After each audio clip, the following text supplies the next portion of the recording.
นี่ฮะต้องเปิด Google Map กันเลยเพราะว่ามันไม่เห็นอะไรเลยตอนนี้โอ้โหหมอก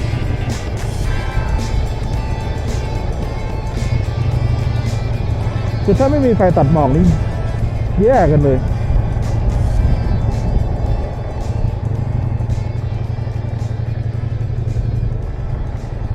โอ้โหเอาละฮะบันไดไส้เลยใช่ไหม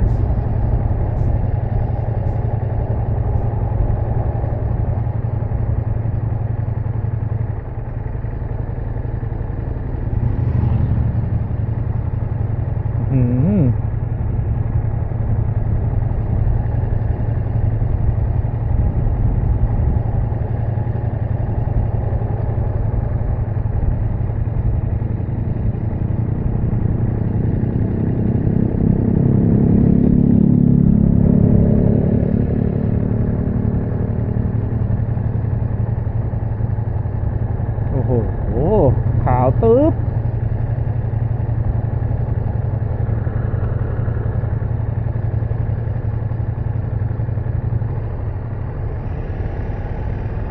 นี่ระยะ5 เมตรนี่มองไม่เห็นกันเลยตอนนี้ครับหมอกก็เยอะจัด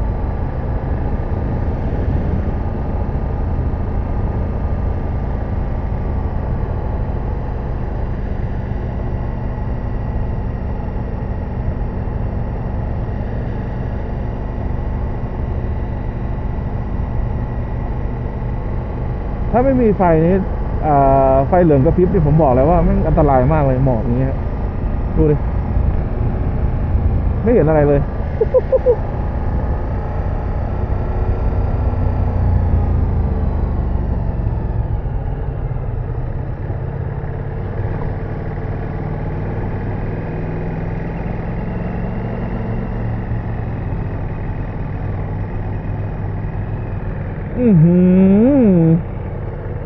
นี่มันพายุหมอกชัดๆหนักกว่าตอนที่ผมมาข้างโน้นเลยครับ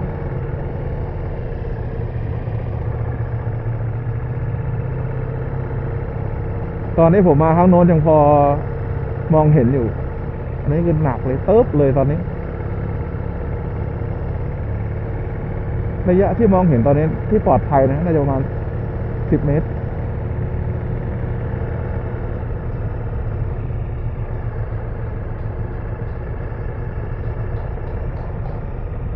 นี่ก็เริ่มก่อสร้างกันมาแล้ว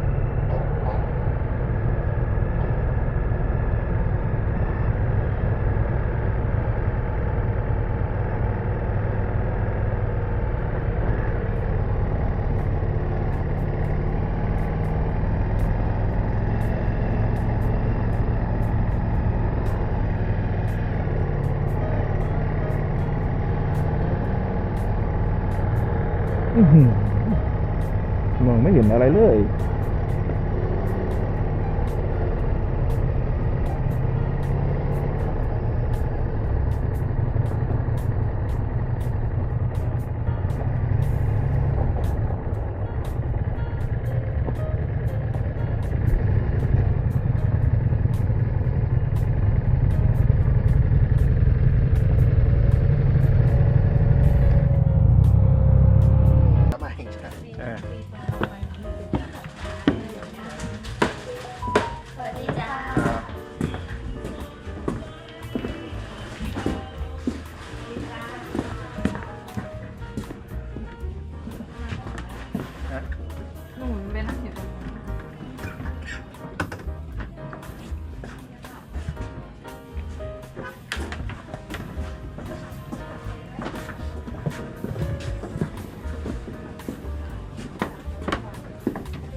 ต้อง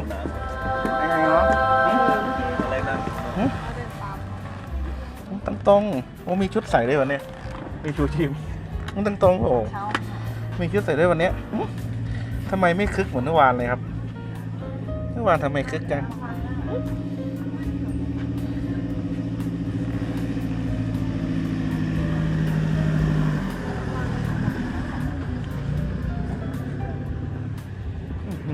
มองไม่เห็นอะไรเลยต้องใส่เสื้ออะไรเหรอ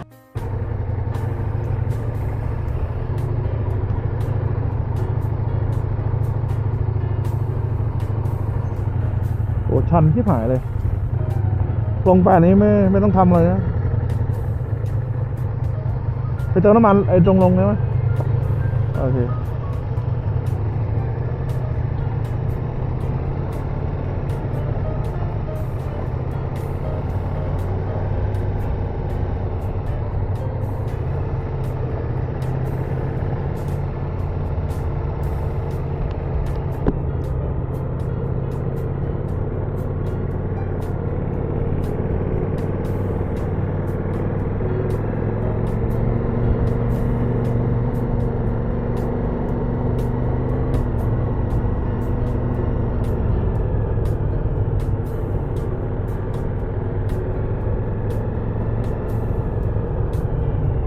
ไม่ใช่ข้างหน้า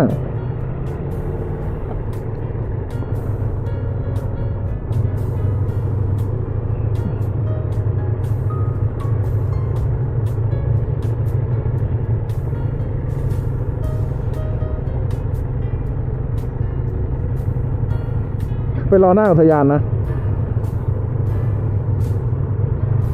ใช่ขึ้นไปเหมือนนะเป็นถงที่พักกันแหละ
เคยขึ้นมาไหมมันจะฟินกว่าเขาใหญ่ มันบอกไม่ถูกอ่ะแต่มันจะเป็นอุทยานที่อารมณ์เหมือนห้วยน้ำดังอ่ะคล้ายๆอย่างนั้นคล้ายๆฟิลเหมือนขึ้นห้วยน้ำดังอารมณ์คล้ายๆกันปลอดทางก็จะชื้นๆแฉะๆหน่อยใช่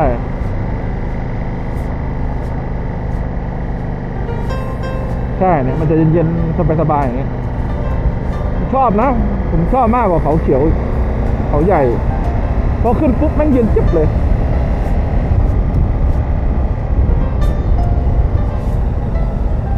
เยอะเดี๋ยวดูมันมีแต่กล้วยป่ากล้วยอะไรกัน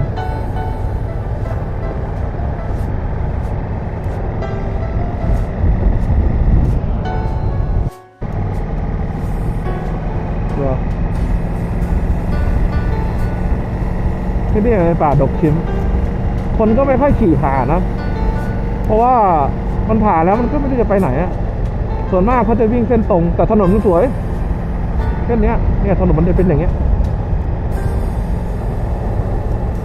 ใช่ของเล็กๆน้อยๆแต่ถนนมันสวยหน้าร้อนก็ไม่ก็ชุ่มๆอย่างเงี้ยใช่มันก็จะเป็นอย่างเงี้ยหน้าร้อนข้างนอกแบบ40 องศาข้างในไม่มีฝนตกเฉยเลย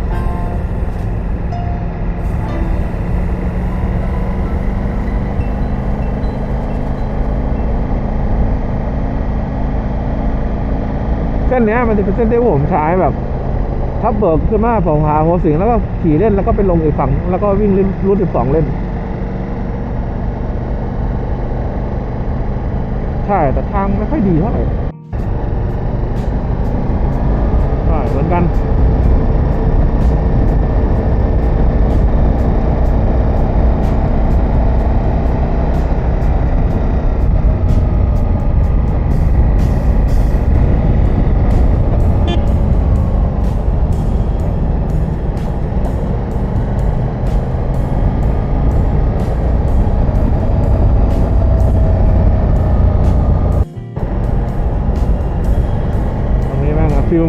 ฟิล เหมือนดอยถนน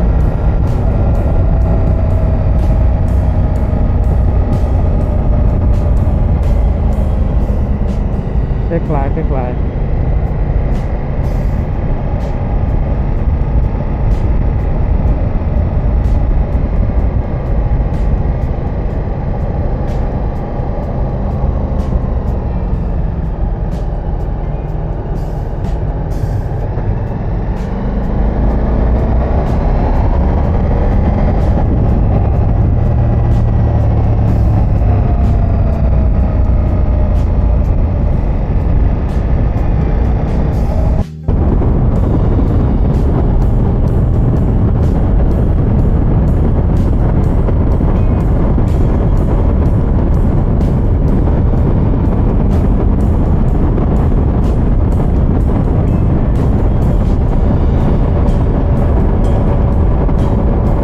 นี่ที่แบบ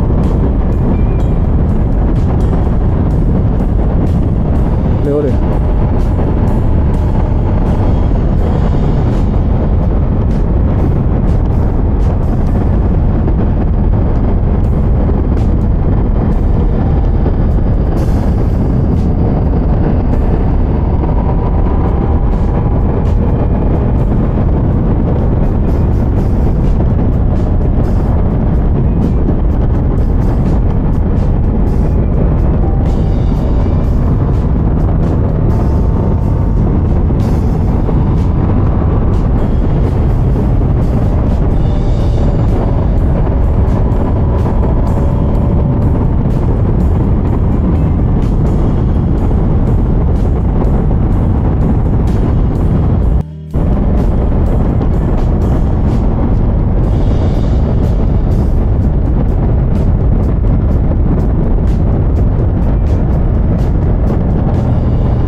ข้างล่างเต็มเลย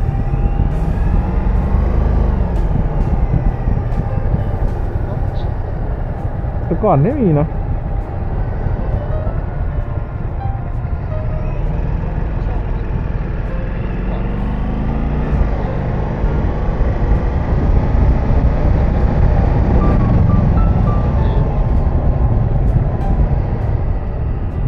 นี่ไม่มีเลย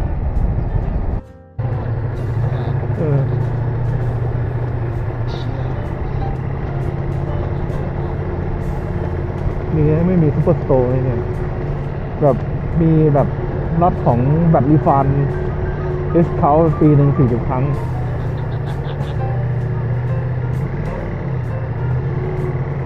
แท็กชั่นผมปรับเบามากมันเหมาะสำหรับหน้าฝน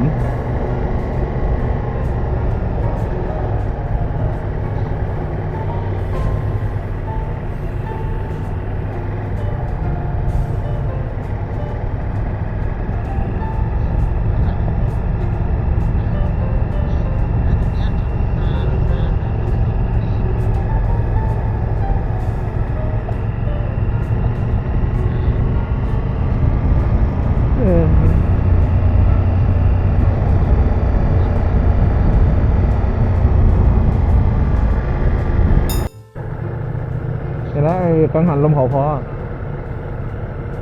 นู่น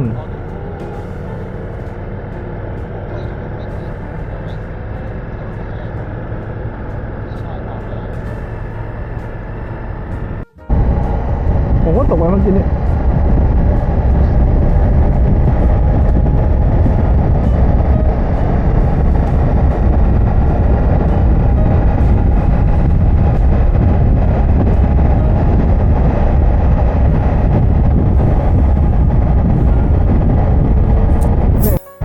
ลงกินน้ำเนี่ยวะ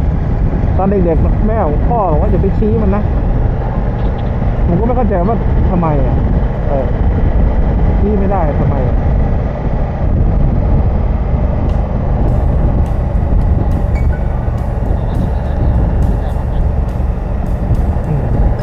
โอ้อากาศดีจัดเสื้อกันฝนประสิทธิภาพแรงจริงน้ำนะ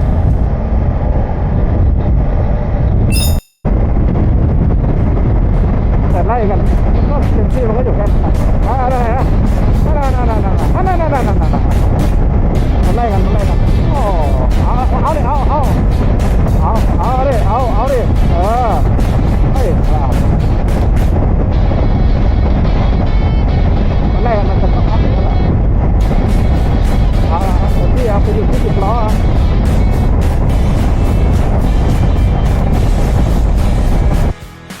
ใช่มันทำให้คนระวังเบิกใจก็น่าจะสนุกกันเด็ก